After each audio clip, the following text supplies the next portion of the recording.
প্রকৃতি নিজেকে সাজিয়ে তোলে নবরূপে।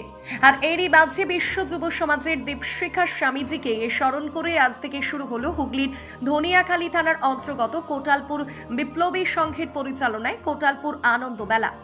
মেলা চলবে আগামী 27 জানুয়ারি পর্যন্ত। বর্ণাঢ্য সংহতি যাত্রার মধ্য দিয়ে শুরু হয়।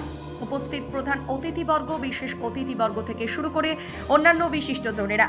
এদিন সন্ধ্যায় কৃষিজ ফসল, হস্তশিল্প, ফুল ও ফলের প্রদর্শনী ছিল নজর কাড়া। পাশাপাশি প্রতিদিন সন্ধ্যায় থাকছে নৃত্যনাট্য ও সাংস্কৃতিক অনুষ্ঠান। বিভিন্ন দিনে থাকছে ভলিবল প্রতিযোগিতা, রক্তদান শিবির, বসে আঁকো প্রতিযোগিতা, যাত্রাপালা, ক্রিকেট প্রতিযোগিতা, ফুটবল প্রতিযোগিতা, ফুটবল ফাইনাল খেলার পূর্বে ৪৫ মিনিট ব্যাপী গ্রিন আতশবাজি প্রদর্শনী, এছাড়াও পুরস্কার বিতরণী।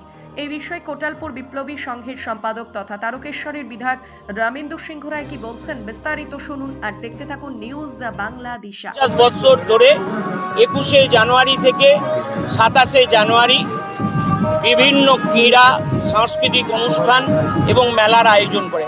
আজকে শুভ উদ্বোধন।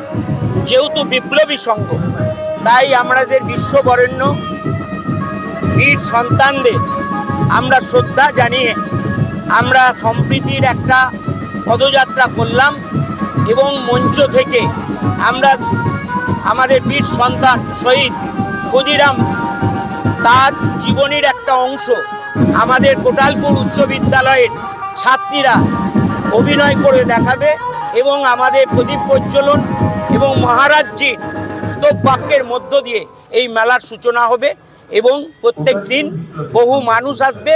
আমি আপনাদের মাধ্যম দিয়ে প্রত্যেককে নিমন্ত্রণ করছি, প্রত্যেক দিন যেন তারা আসে।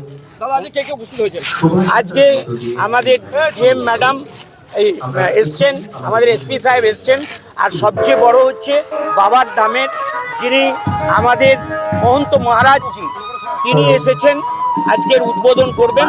এছাড়া বিভিন্ন শিক্ষাবিদ, গুণীজন তারা আছেন, বিভিন্ন ধর্মের মানুষরা আছেন।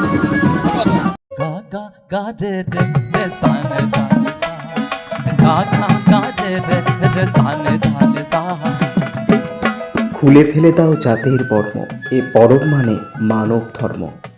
22 থেকে 26 জানুয়ারি আরামবাগের সিবিএসই স্কুলের বিপরীতে তেঘরি মাঠে শুরু হতে চলেছে আন্তর্জাতিক গোসাই পরব। এবছরের বিশেষ আকর্ষণ 27 জানুয়ারি থাকছে ধুলোট। সকলে অবশ্যই আসবেন।